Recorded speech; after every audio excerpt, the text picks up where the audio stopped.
me! Oh, God! Here we go. Don't worry, it's okay. Let go of me. Let go. We're back on shift inside the ambulance. Whoa, got a job? Do you need me to get in the back? You might have to stop.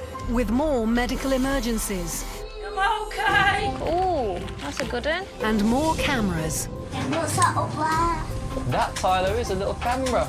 we're taking you back to the heart of the action. Just lie down for me. We're from the ambulance, OK? I'm sorry, you need to hold it. I don't want to be so face. There are some new faces I'm happy to be your crewmate. I feel like we've bonded. and some old friends. I'm better driving than you. Is it the fact that I'm faster and smoother than you? Your driving's terrible. How can I help? Body-mounted cameras record every moment Nice deep breaths. Come on, open up. Smash in. to show you what goes on behind closed doors. We'll get you right, all right? You'll be on the front line with the ambulance crews from West Midlands Ambulance Service I don't need to be a doctor. I just need to know what I can do to help. as they deal with 3,000 emergency calls each day. We see so many people who get told that nasty C word. So many people can fight it now. Step inside the ambulance. You take care, mate. All right, mate. Thank you.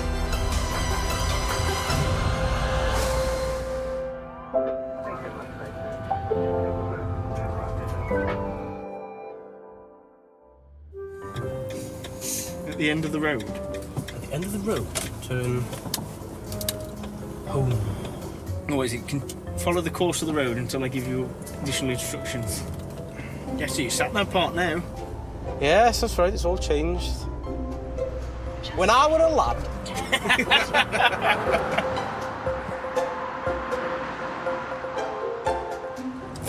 I'm gonna eat more of these skills. I'll try not to watch.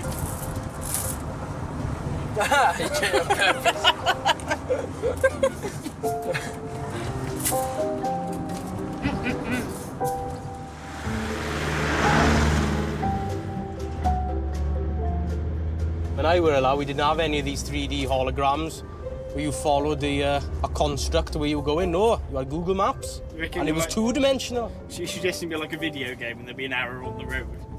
Yeah, and sat-navs will be like alternate reality. So, you know, you've got Pokemon Go and they appear in real world. Yeah. You'll have sat-navs, but it'll be like Mario Kart.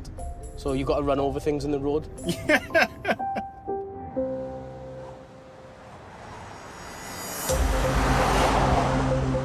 It's coming up to 9 o'clock in the evening, and paramedics Laura Hickman and Lee Farley are beginning to see light at the end of their 12-hour shift. 5 hours left. Oh, we're getting tired now. Got a job!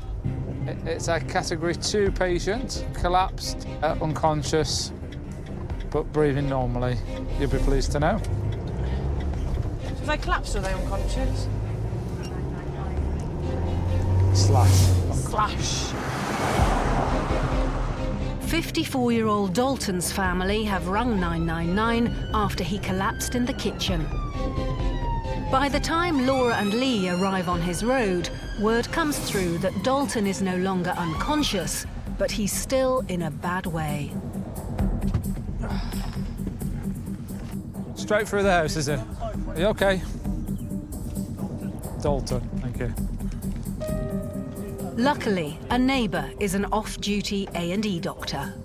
OK. What's happened today? He just collapsed Actually, in the it was kitchen. quite slow, so I let him lay down flat. Yeah. Any health problems normally? No, not. He's otherwise healthy. Normally healthy. So air entry is equal, breathing normally, but he was retching. Dalton may be conscious, but he's having real trouble communicating.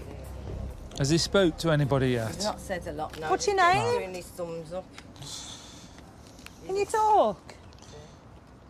Can you open your mouth? He's not responding at all, is he, sir? No, he was just holding his arm up and it's just gone down now, mate. At this stage, Lee and Laura don't know what's happened to Dalton, but they do know it's something serious and that he desperately needs a thorough medical assessment. So it's all going to be obviously taking him off to hospital. Okay, Are you then. coming with us? Yes, I am. Gonna get my shoes on. Check his temperature. 34.7. Dalton, we need to look after you, sir, OK? We're going to look after you. Family are here, OK? All right? We're going to look after you, promise you. All right.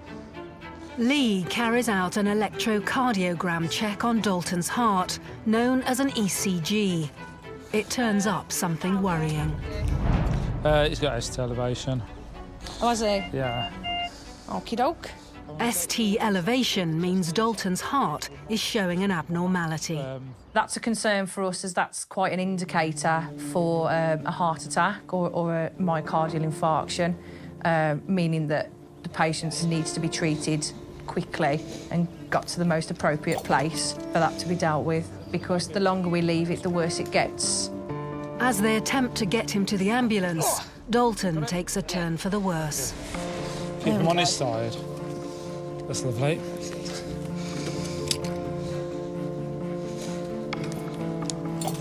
OK? He's trying to be safe. Yeah. OK, let it come. That's it, spit it out. You got some tissue paper, please?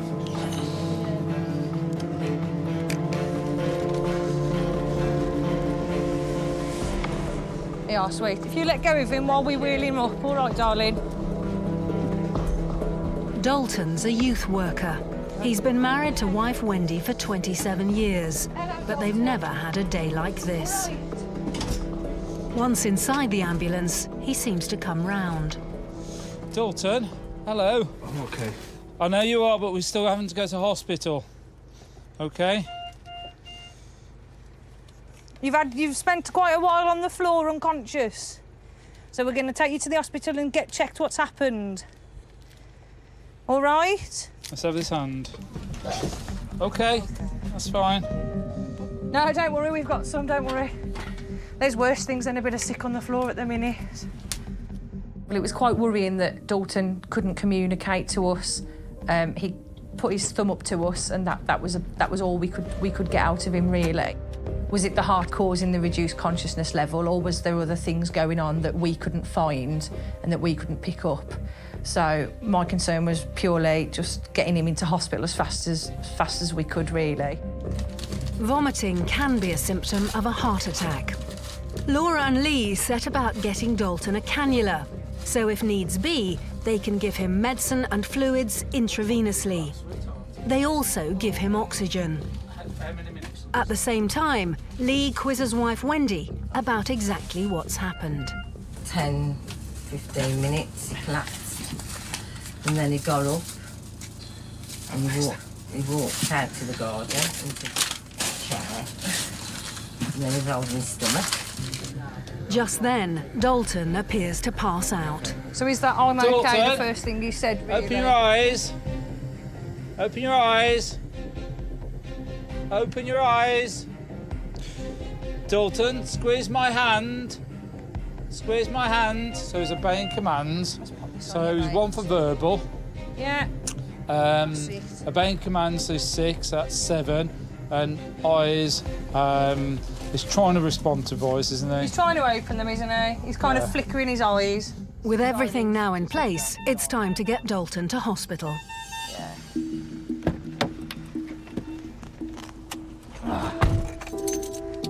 Dalton, can you talk to me? Are you in any pain at all? No pain.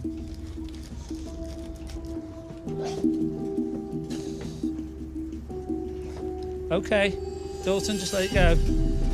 All right, let me get you some tissue.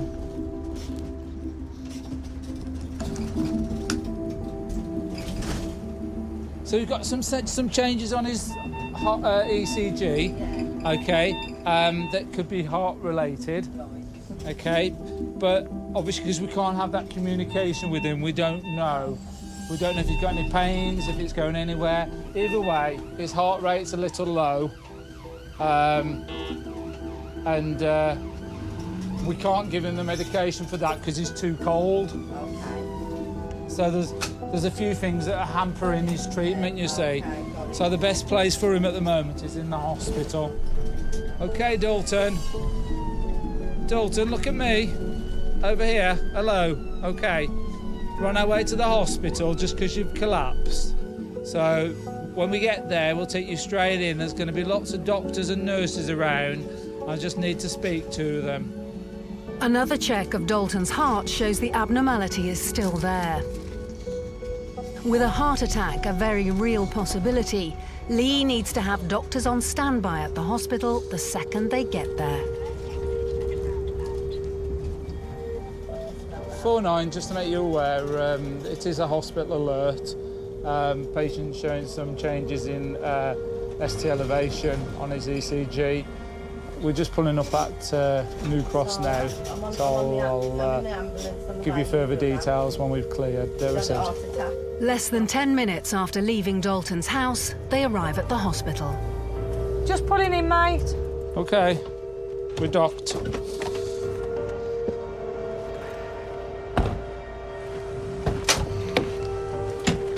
Right then, watch your feet, Wendy. Get the ramp down for you. Dalton, just relax. Keep this hand out of the way. There you are, Beaut. All right, sweet. Right, I'm going to leave him on the monitors then, all right?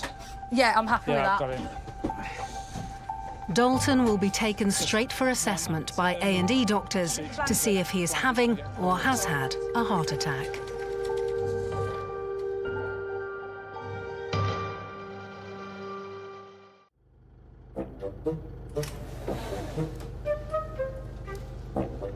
You ready? It's just gone 5:30, and paramedic Hannah Simpkins and technician Michelle McNulty are working a very sunny afternoon shift. Yeah. Holy mother of... Why haven't we got any... This. There we go. Hey. Roll that up. Feel the benefit now. Yeah. Feel the benefit. Feel the benefit now. It's pointing right to my armpit as well. It's quite nice. These ventilation holes, what we've got. But their brief moment of chill is soon interrupted when a call comes through. Oh.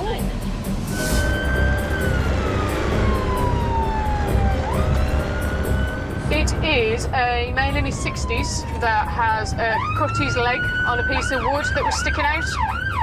And he's apparently got quite a lot of blood loss from it. So we're going to...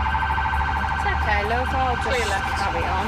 We're going to plug a hole in his leg, apparently. The man, Jeffrey, has cut his leg on an overgrown bush.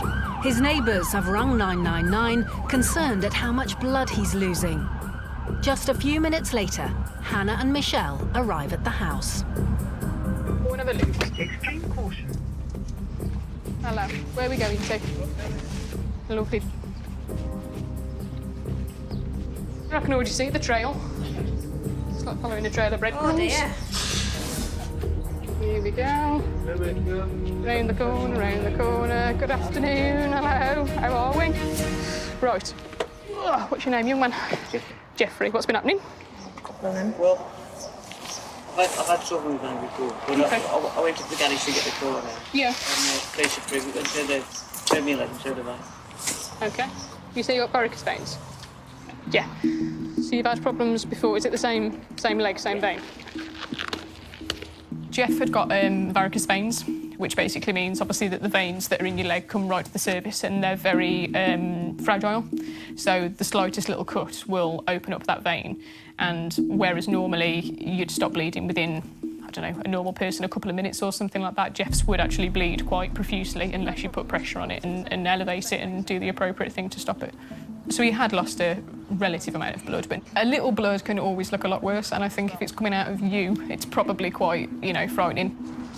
I felt a sharp tick on it, I thought it was going to scratch. OK.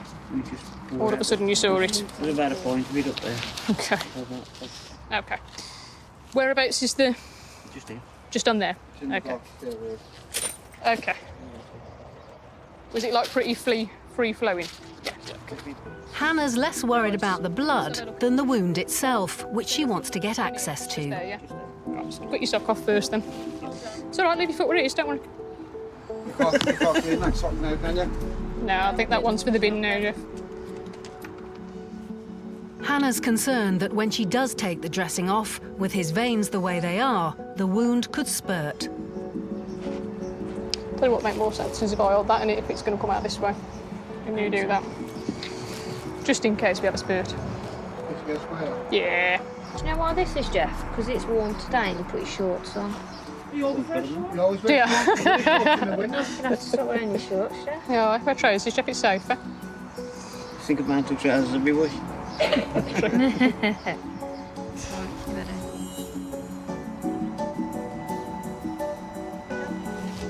Yep. Go on, you're all right. We're good.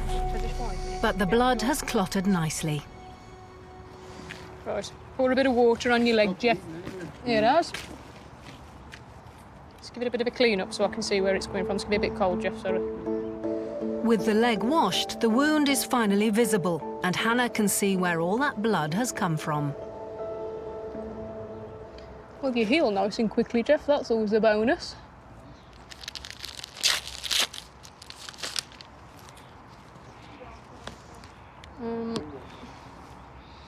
Well, on the plus side, Jeff, it stopped, which is always good. It started to heal over slowly. You can see where the skin's starting to re-knit back together there. My only concern is that it looks quite, it's quite jagged, so it's not necessarily going to knit together completely. And I've got a feeling that as soon as you put your leg down and put any weight on it, it's going to start going again. So I think it's probably going to need a bit of a glue, a bit of a stitch or something like that at hospital. Also, the other thing is, because of what you've knocked it on, I want them to make sure that there's definitely no foreign bodies or anything in there.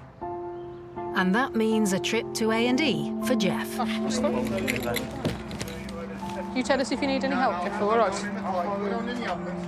That's it. Good, man. Lovely. Do you want us to give you a lift? Shuffle your bottom back. Right, that's it. Shuffle your bum back and then we'll give you legs to swing, Jeff. Right, it's going to be a little bit bumpy, Jeff, all right, just over these few doorways. Jeff lives with his brother. It turns out his varicose veins are a result of an accident at work that required several operations and has left him with poor circulation. His blood also struggles to clot, which means even a small cut can result in heavy blood loss.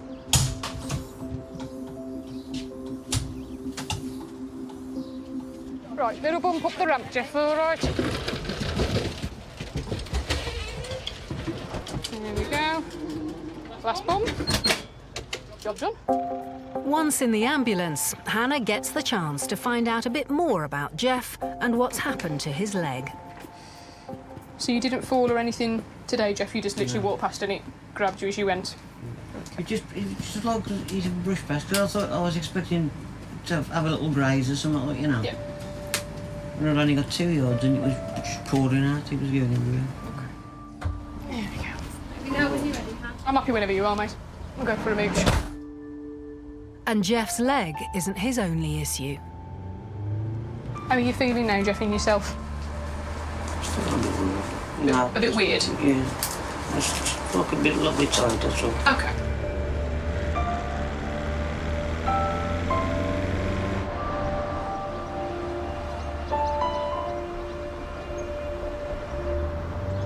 Moments later, they arrive at the hospital.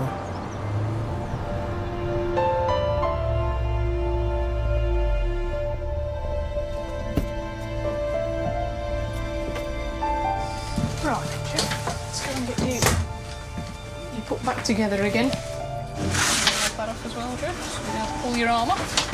Lovely, I think that's everything. Ready? We are. Let's go for a little couple of bumps down the ramp again, Jeff, all right. We'll get you side. There we go. Jeff will be taken off for assessment in A&E to clean his wound properly and check it hasn't been infected.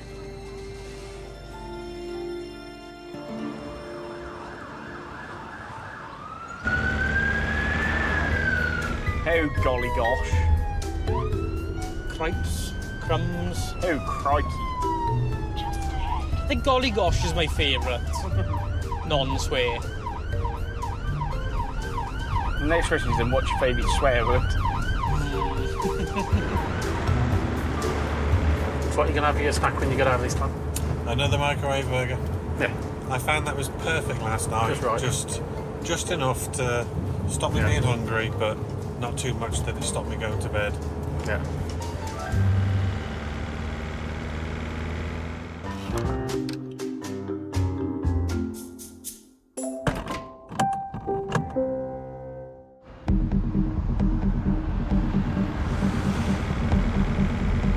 It's past midnight on a warm summer's night in the West Midlands, and on shift again are paramedics Lee Farley and Laura Hickman. And it's an RTC. Keep going straight, bro, all right? I'm on it. They've been called to a car crash in the Oldbury area. So we're going to a taxi that was being chased by police. Taxi has crashed. And it's an unknown male in their 40s. So why was the taxi being chased by the police, do we think? Might have been stolen, hasn't it? Might have been stolen. The crew are at the scene just a few minutes later.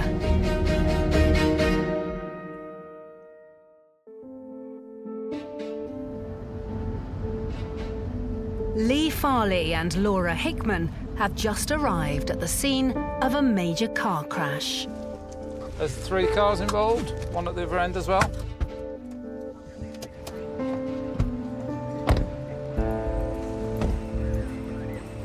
Are you all right? What's happened, mate? He's rammed us. This one here? The taxi driver is in fact innocent. He's been hit head-on by a car travelling at high speed that was being pursued by police. How many patients? Just the one at the minute. Just the one. This lad here? He's had an incredibly lucky escape, walking away from the wreckage that's left of his car. But the crew need to check he's not got any hidden injuries. Hello, boss. All right. You're a driver, are you? Yeah. Where's he come out of the side road, has he? Yeah, very high speed, just yeah. out. And then obviously you've collided. Okay. What's your first name? What do we call you? CJ. CJ. Okay. CJ, my name's Lee and this is Laura. A couple of checks that we need to do. Were you wearing your seatbelt at the time? You were. Okay. Can I just have a feel? Any pain down your back at all? Yes, yes. Okay. Keep nice and still while I'm examining you. Okay.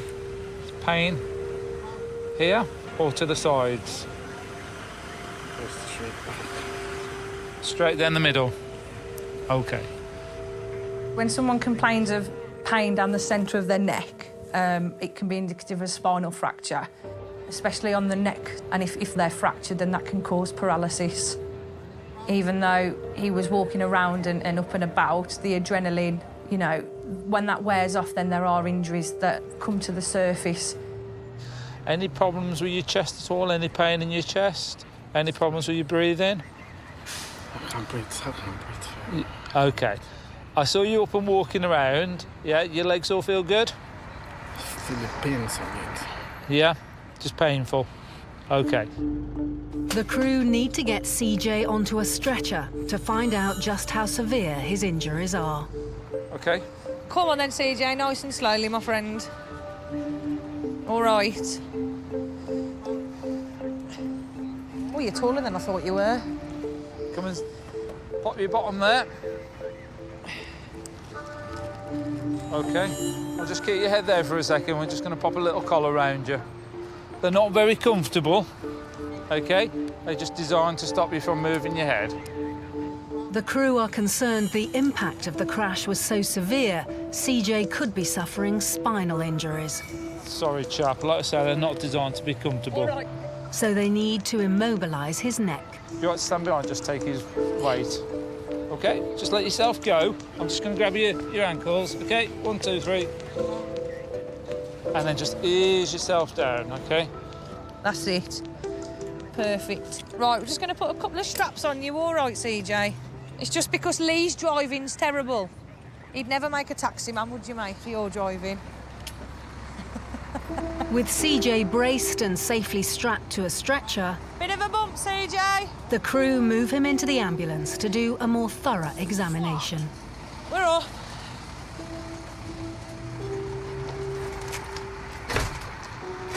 Can I have this arm? Where's the worst pain at the moment? What part of the body? In your neck. Okay. Any pain here? Yeah, it's Tender. Coming down the leg? yeah, Tender. And on this side? very bad. Very bad. It appears CJ hasn't just sustained injuries to his upper body, he also has pain in his legs. Do you want some pain relief? Yes, if I can. Yeah? So would you mind if I popped a little needle in your arm and I could give you some paracetamol that way? Okay. Is that okay? Just because if you choke on the tablets, then we're in bigger trouble, aren't we? All right.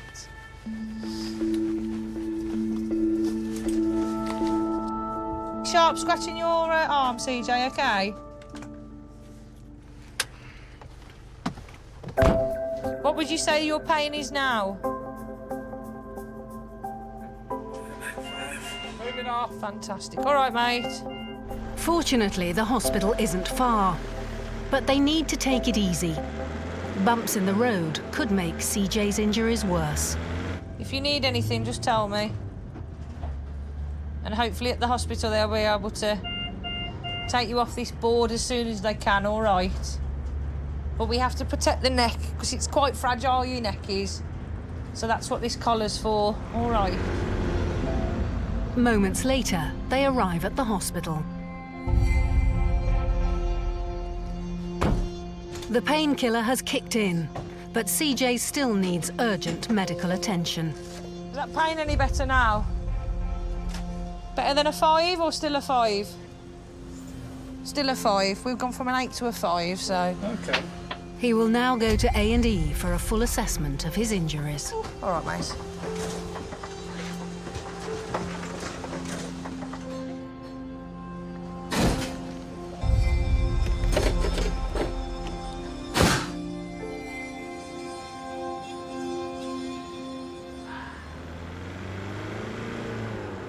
So that was our last job of the night. It was. Interesting set of circumstances. I can't believe, though, he was wearing a seatbelt, because quite classically, taxi drivers don't have to wear the seatbelt when they've got passengers.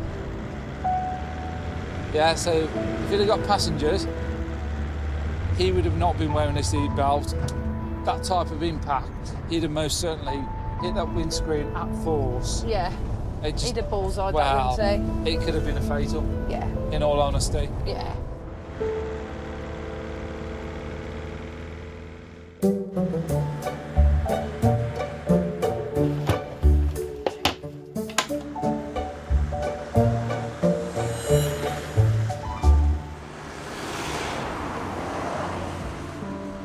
It's coming up to 10:30 in the morning for paramedic Joe Wilson and student paramedic Sam Grosvenor when their latest job comes in. Oh, we're into Quarry Bonk now.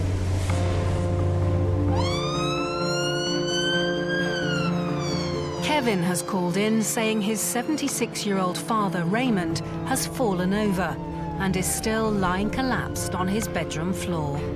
Just ahead, turn right. He has been there all night.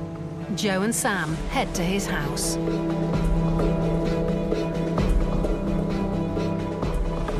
Hello, mate. Oh, lovely. Okay. Lead the way. Raymond lives on his own. His son, Kev, is 5 minutes away and visits every day. But this morning, he's come round to find his dad on the floor. Hello, Raymond. How you feeling, mate? Absolutely terrible. Oh, yeah. How long have you been on the floor for? All night. Why, me? How'd you get down there? I don't know. Oh, yeah. Once I started on the lid. Do you think you might have rolled down onto it? I don't know. You had previous falls in the past? Your name for falling? He wasn't very stable on his feet yesterday. Right. He was in hospital last week. For? Shortness of breath, low blood count, and he has lymphoma. Okay. Lymphoma is a form of cancer which Raymond has lived with for more than 10 years. But his shortness of breath is a more pressing worry for Joe and Sam. They start their observations to see what might be causing it. 38.4. 38.4? Yeah. Okay. You're quite warm, mate. A healthy temperature would be no more than a little over 37 degrees. I've just had a chest infection. You had a chest infection. And I've lymphoma. Right, I'm going to get a cushion. I'm going to try and get him up off the floor with a cushion. Because he can't be comfy down there, can he? Joe goes to get the inflatable cushion, designed to help move people who have fallen like this. It gives him a chance to compare notes with Sam.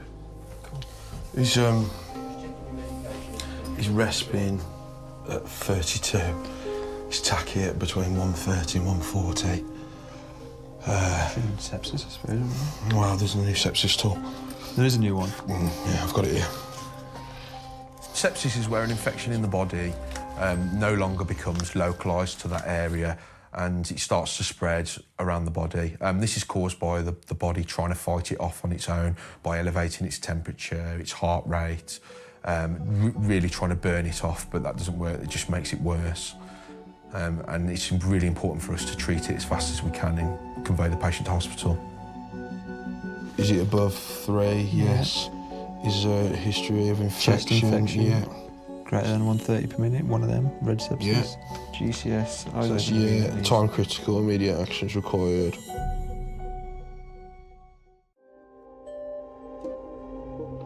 Is it above? Joe Wilson and Sam Grosvenor are at the home of 76-year-old Raymond, who's been collapsed on his bedroom floor all night.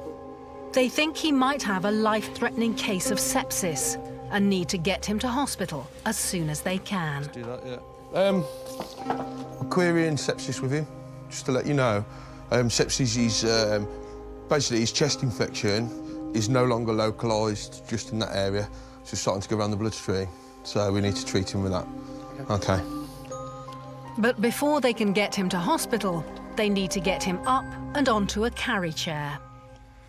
What we're going to do, Raymond, we're going to get you onto your bum now, OK? So we'll roll you up onto your right-hand side. OK? Keep your feet out that way. Swing those legs round a bit more. OK, I'm just going to slide you across a bit more. There we go. Yeah.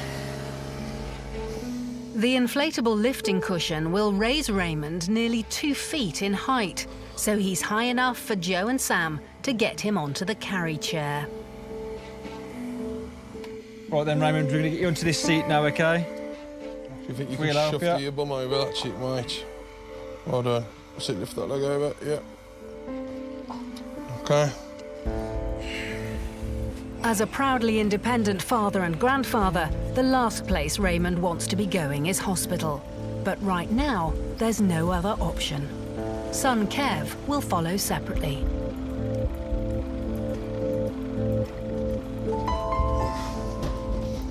With Raymond safely on board, Joe wants to start treating the sepsis right away. Ray, I just need to pop a needle in you, is that OK? Yeah. Just need to try and dilute what infection we think you've got. He wants to give him a saline drip. Pop that on. I know you feel cold, but your body temperature's really elevated. That's why we've not covered you up entirely, all right? Your temperature, it was 38.4. That's right. That's high, yeah. Oh, it's hard, this is. Joe tries to put the cannula in for the saline drip, but Raymond's shaking is making it difficult. Sam, do me a favour. I ain't going to be able to do it because he's shaking that much. Just pull that needle out for me. So I can get this cap on. We're going to get blood everywhere. Oh, that was a good shot, that was, mate. OK. Yeah, sound. With a possible sepsis patient, they need to have doctors standing by as soon as they arrive at A&E. So Joe radios ahead to the hospital. Treble 49. I've got an alert for you, sepsis alert. I've got a 76-year-old. OK, mate? Yeah, so, mate.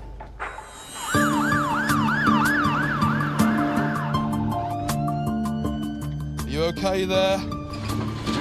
Yeah, you're all right, Ray. Raymond is clearly very unwell. Joe doesn't want to waste his energy, so keeps conversation to a minimum, and with good reason.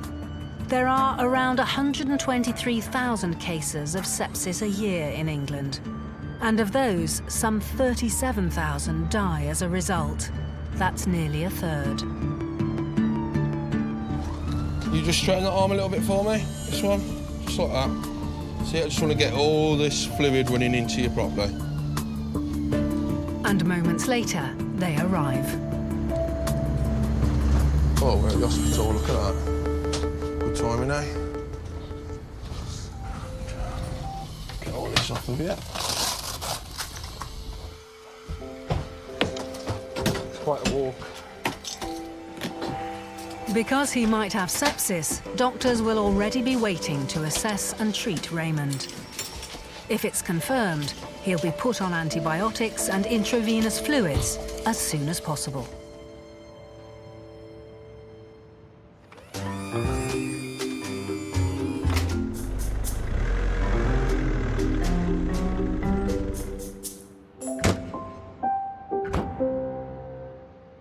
Did you know why it's called the Black Country? Queen Victoria came... Was it Victoria? I'm sure it was. Queen Victoria came for a visit and saw all the black smog because of the Industrial Revolution and how industrialised the Black Country area was, and there was like almost a black smog over the area, so she named it the Black Country.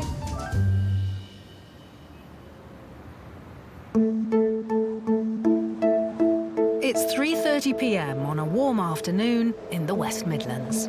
That's what fun we find in Birmingham. Friends Michael Anslow and Dimitri Holloway are on the day shift. They work together a lot, and they've just got their latest emergency call.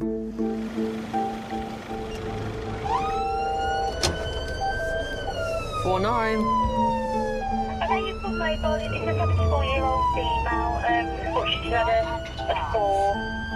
The bottom part of her arm is deformed and numb. Yeah, received and mobile, thank you.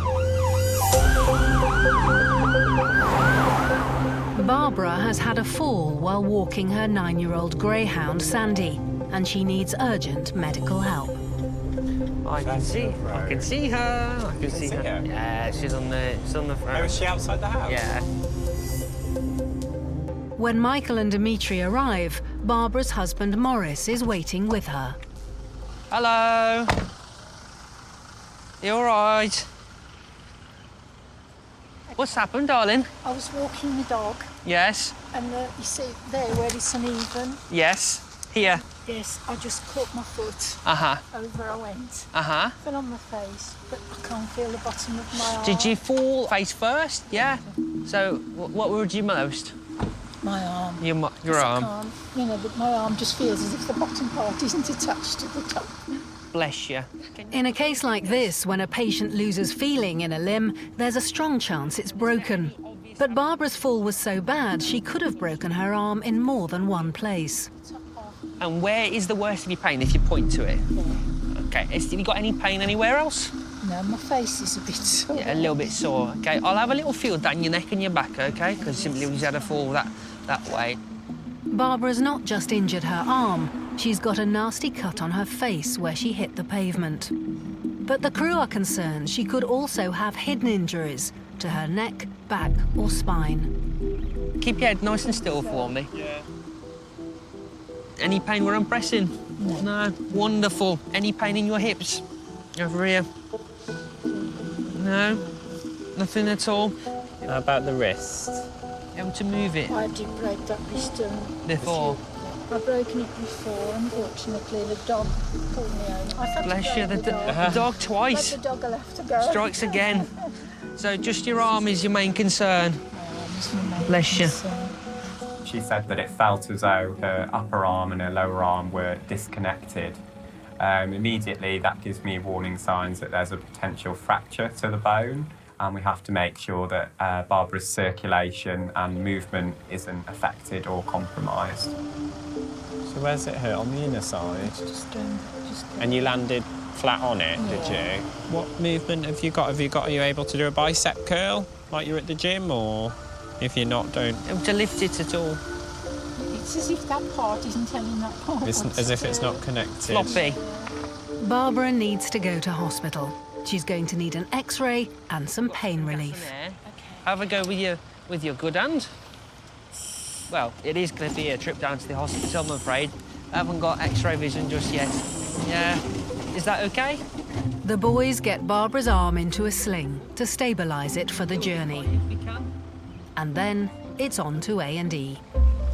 If you have a little shuffle to there, and try and pop your bum at the top of this little crease there. Lovely.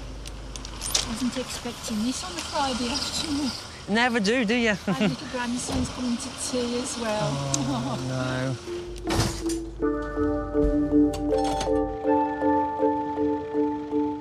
Fortunately, Barbara hasn't lost her sense of humour.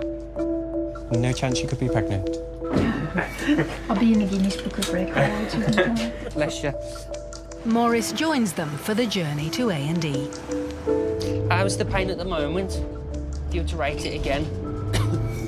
It's more painful again now. Dimitri tries to keep Barbara's mind off her injuries. How long have you two been married? 54 years. And how did you meet? As a dance. Uh-huh. So what did you have planned with your grandson? What were you going to do? We got him for the weekend. So we were going to the safari park tomorrow. Oh, nice. 10 minutes later, they arrive at A&E.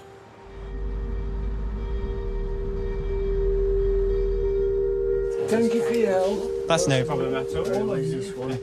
Just a couple of bumps as we go down. We'll try and do it as smooth as we can. Possible. Barbara is taken off for an X-ray to check the extent of the damage.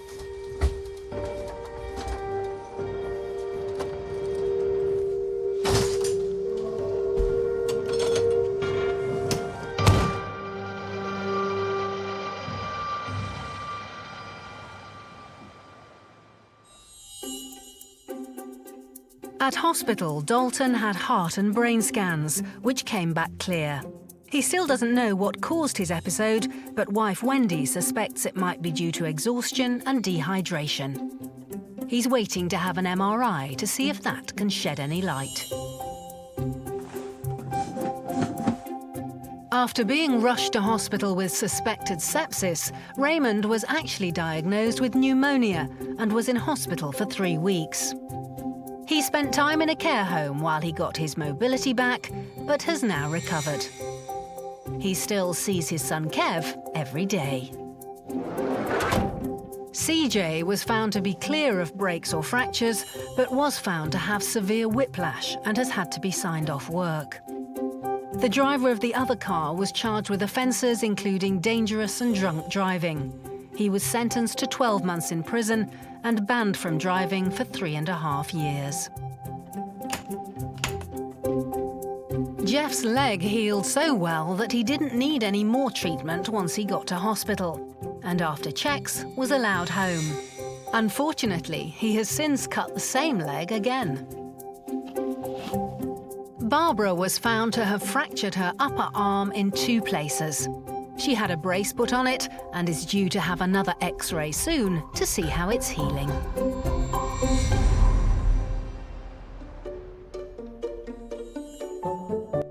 Join Muscle Man and action hero Vin Diesel next, starring in the high-octane thriller Triple X.